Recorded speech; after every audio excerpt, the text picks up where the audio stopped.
Bonjour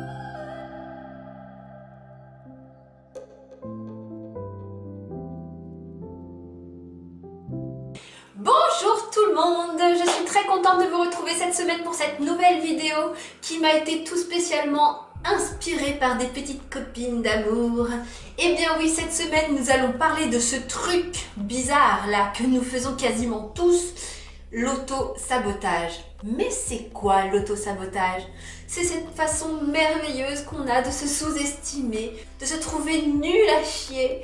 Bref, un amour propre, infini et pur. C'est magnifique. Eh bah oui, on est très nombreux à le vivre. Moi-même, je le vis encore aujourd'hui. Mais il est temps de dire stop à cette chose affreuse, pour sortir de notre tête. Et pour ça, on va voir ça ensemble. Alors donc, comme je vous le disais tout à l'heure, l'auto-sabotage, c'est cette façon qu'on a de se sous-estimer et d'estimer tout le temps, dans chacune de nos tâches, dans chacun de nos rêves, de nos projets, de se dire qu'on est nul et qu'on n'y arrivera pas. Mais d'où on tient une chose pareille? Alors, plusieurs possibilités s'offrent à nous, mais par exemple, ça peut être lié au fait qu'on a été avec un pervers narcissique qui a réussi à vous convaincre que vous étiez nul. Bah oui, parce que faut savoir une chose, on ne naît pas avec cet état d'esprit-là, hein. On ne naît pas en se disant « Tiens, je vais être nul dans cette vie, c'est cool !» Non, pas du tout. Et ça peut être lié aussi, hélas, et je ne veux pas jeter la pierre à ces chers parents, mais à notre éducation et à nos parents qui eux-mêmes s'auto-sabotaient sans même s'en rendre compte. Faut dire qu'à l'époque, les parents n'étaient pas branchés de développement personnel, hein. Donc soit ils ont été éduqués par des parents hyper positifs qui leur ont transmis leur positivité, ou bien alors l'inverse. Et si c'est l'inverse, eh bien ils nous l'ont transmis aussi, et le risque du coup c'est qu'on le transmette aussi à nos enfants. Et je pense que par amour pour nos enfants, il est largement temps qu'on arrête cette chose-là, et du coup il faut se rééduquer soi-même pour pouvoir transmettre le meilleur à nos petites têtes blondes. Alors, comment on se libère de cette chose qui nous ronge à l'intérieur, qui est dans notre tête et qui nous répète en permanence « Non, fais pas ça, je te rappelle que t'es bon à rien. Non, fais pas ça, tu sais très bien que tu prends trop de risques, tu ne vas pas y arriver. C'est trop compliqué, c'est trop difficile, il faut être un spécialiste pour ça. » Enfin bref, cette petite voix intérieure qui arrête pas tout le temps de prendre le dessus sur la petite voix qui est super sympa et qui dit « Allez, vas-y, fonce !» Et ben non, il y a toujours l'autre là qui vient et qui la bouffe là comme ça, et c'est pas possible, c'est pas vivable. Si on a une vie, c'est pour la vivre, hein, c'est pas pour écouter cette voix pourrie qui nous répète tout le temps qu'on est bon à rien. On va se calmer, on va se détendre. Je suis pas très gentille avec cette petite voix. Rappelez-vous d'une chose, nous sommes les meilleurs exemples pour nos enfants. En général, ils suivent ce que font leur petit papa et leur petite maman. Et si vous avez envie de changer les choses pour pouvoir leur permettre de vivre plus sereinement et de les empêcher à avoir à faire ce travail sur eux-mêmes, eh bien pourquoi pas, commençons aujourd'hui. Alors déjà dans un premier temps, il est temps de prendre conscience des choses. Il y en a beaucoup qui se voilent la face, qui se disent « Mais non, ça ne me concerne pas, c'est juste que c'est la vie, c'est comme ça. » Vous savez, ce côté un petit peu fataliste. Écoute, oui, je rêvais de faire ça, mais bon, la vie en a décidé autrement, et puis c'est tout, c'est comme ça, c'est pas grave, je vais me contenter de mon petit boulot, de ma petite maison, mon petit chien, ma petite femme, mes petits enfants, mon petit CDI, et puis je vais pas aller plus loin, je vais pas réaliser mes rêves, c'est que ça m'est pas prédestiné. Non, alors déjà, faut que vous compreniez une chose, c'est que c'est pas la vie qui décide, hein. C'est vous. C'est vos propres choix, c'est vous qui prenez les différentes routes que vous empruntez. C'est pas la vie. La vie, elle vous pose, là, sur votre chemin, une multitude de propositions, d'options, de possibilités. Si vous rêvez vraiment de quelque chose et que cette possibilité se trouve là, devant vous, sous votre nez, mais à côté de ça, vous avez une vie qui fait que c'est compliqué, c'est pas grave, vous empruntez quand même ce chemin et vous trouvez des solutions pour ces choses qui sont dites compliquées. Il y a une solution à tout. On dit même que ceux qui veulent vraiment trouvent un moyen. Ceux qui ne veulent pas réellement trouvent des excuses. Eh bien oui, c'est une réalité. Une fois que vous aurez éradiqué ce genre de pensée de votre esprit, vous verrez déjà que vous avez fait un énorme pas. Et ça, c'est contagieux. Ensuite, deuxième conseil, s'il vous plaît, arrêtez de vous placer en victime. Je m'explique. L'effet Calimero, c'est pas possible. Alors oui, vous avez vécu des choses difficiles. Et c'est notre cas à tous, enfin du moins, en majorité, on a tous vécu quelque chose de compliqué. Mais s'il vous plaît, arrêtez de subir votre vie.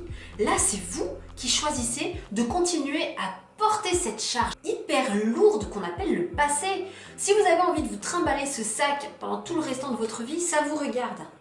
mais se plaindre en permanence et se répéter que la vie, c'est trop injuste, ça vous aidera absolument pas. Décidez une bonne fois pour toutes de lâcher ce sac qui ne vous sert absolument à rien. Je tiens à vous le préciser quand même, le passé il vous sert à que dalle, hein, à part vous donner des leçons pour éviter de reproduire les mêmes choses dans le futur.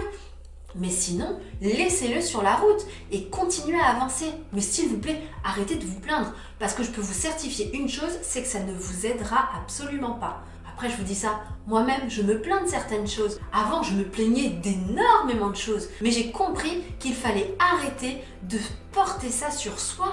Et déjà d'une, c'est hyper désagréable pour les autres, c'est hyper contagieux. Et puis pour vous, c'est pas supportable non plus. Après, je pense qu'il est très important aussi de voir un petit peu quel type de relation nous avons avec les gens. Souvent quand on a un esprit négatif comme ça, on attire des personnes négatives, qu'elles soient négatives de façon volontaire ou involontaire. C'est-à-dire que par exemple, j'en parlais tout à l'heure, mais être face à un pervers narcissique, il aura pour seul objectif de vous pourrir la vie, clairement.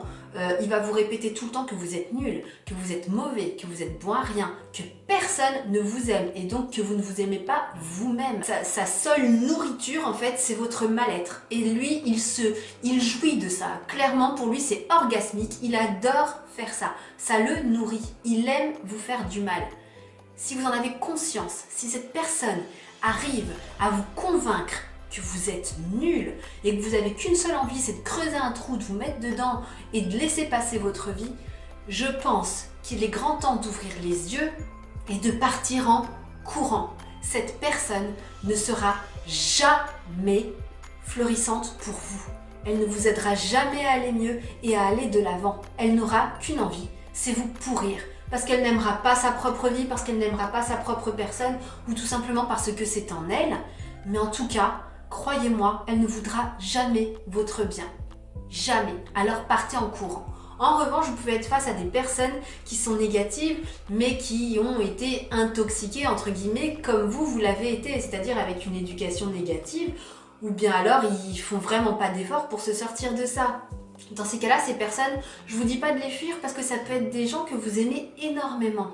En revanche, prenez quelques distances, le temps de travailler sur vous, de vous sentir bien et d'être apte ensuite à lui montrer qui vous êtes devenu et qui sait, peut-être que ça inspirera cette personne. Donc je vous dis pas là de couper les ponts parce que j'en ai déjà parlé avec des amis et on s'est dit mais c'est pas facile, j'adore cette personne. Après c'est vrai qu'elle est hyper négative et donc ça peut être vraiment pesant et moi ça me tire vers le bas. Dans ces cas-là, prenez simplement des distances sans couper les ponts, travaillez sur vous, c'est un long travail, et après revenez en pleine forme. Vous serez peut-être une source d'inspiration pour cette personne. Il est important de ne pas oublier une chose, c'est qu'en général, les personnes qui ont des paroles négatives vous concernant, mais n'en fais pas ça, mais non tu n'en es pas capable, écoute, non, je suis désolée mais c'est impossible ce que tu veux faire là, tu n'y arriveras pas. C'est ce qu'ils vous disent, en général, c'est le reflet de leur propre peur. C'est parce que eux-mêmes, ils sont en auto-sabotage, ils se sentent incapables de faire telle ou telle chose et du coup, là, ce que vous voulez entreprendre, ce que vous voulez faire, ça leur fait une peur bleue. Donc ne les écoutez pas, c'est le reflet de ce qu'ils sont à l'intérieur d'eux. En fin de compte, adressez-vous à vous-même comme vous vous adresseriez à votre meilleur ami, à votre sœur, à votre propre enfant. Est-ce que vous pensez que vous êtes capable de dire à votre ami, votre sœur ou votre enfant, droit dans les yeux, « Mais t'es nul, tu sers à rien, t'es bon à rien, arrête, fais pas ça, tu sais très bien que tu en es totalement incapable. » Je ne pense pas. Aimez-vous comme vous aimez ces personnes. Je le dirai dans chacune de mes vidéos, je crois, mais la base de tout, c'est l'amour propre. C'est s'aimer soi-même. Si on n'est pas capable de s'aimer soi-même, je ne vois pas comment les autres peuvent vous aimer. Oui, c'est que tu sais pas à qui je parle, c'est ça. Viens dire coucou. Est-ce qu'on te voit là? Non. Quand c'est pas le chat, c'est le chien, mon bébé. Je l'ai une semaine sur 2. Quatrième chose à faire, c'est de vous inspirer au maximum. Vous avez beaucoup de choses pour vous inspirer. Je vais le répéter à chaque fois, mais YouTube est une véritable source d'inspiration. Vous trouvez tout type de vidéos. Vous allez avoir également Pinterest. Pinterest, vous allez avoir des magnifiques citations très bien illustrées et en plus de ça qui vont vous conduire vers des articles de blog. Vous avez donc les blogs, vous avez les magazines, bref, vous avez une multitude de choses qui peuvent vous inspirer. Les livres aussi, n'oublions surtout pas les livres. Moi, c'est même mon inspiration première. vous avez des livres totalement épatants. Il faut vous nourrir au maximum de ces ondes positives. Et vous allez voir qu'à force de les lire, de voir les choses, vous allez les entrer en vous, ça va rentrer en vous, ça va devenir quelque chose de tout à fait naturel et de stimulant. Et enfin, dernière astuce, c'est de mettre sur un papier d'un côté ce que vous pensez de vous et de l'autre ce que vous aimeriez penser. Vous ne gardez que ce que vous aimeriez penser de vous. Et ces affirmations, ces choses positives, vous les répétez. Mais attention, vous les répétez pas comme un robot. Vous les répétez en faisant en sorte que ça vienne du cœur, que vous ayez la conviction, que vous y croyez, que vous y mettiez vos tripes. Il faut que pour vous, ça devienne une évidence. Et vous allez voir que ça va rentrer en vous. Vous allez plus vous estimer, vous allez être plus lumineux, vous allez avoir une vibration 1000 fois plus positive et vous allez attirer les bonnes choses à vous. Il n'y a pas de mystère, on parle énormément de la loi de l'attraction. Il y en a beaucoup qui disent que c'est une supercherie. Moi, je peux vous certifier que non, ça fonctionne réellement. Si vous êtes négatif, que vous faites la tronche, les gens vont vous fuir, les bonnes choses ne vous arriveront pas. Vous avez des vibrations négatives.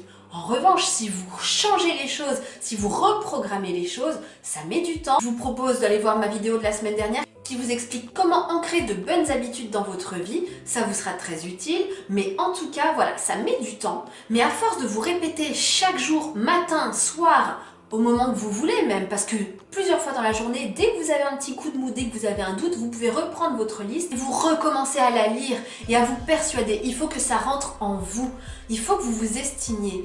Et ça, c'est une très très bonne méthode pour y parvenir. Donc voilà, j'espère que cette vidéo vous aura plu. N'hésitez pas à me laisser des petites astuces en commentaire. Moi, je suis preneuse. N'hésitez pas à partager, à liker, à vous abonner. Bref, mettre les petits pouces, moi, ça me fait plaisir.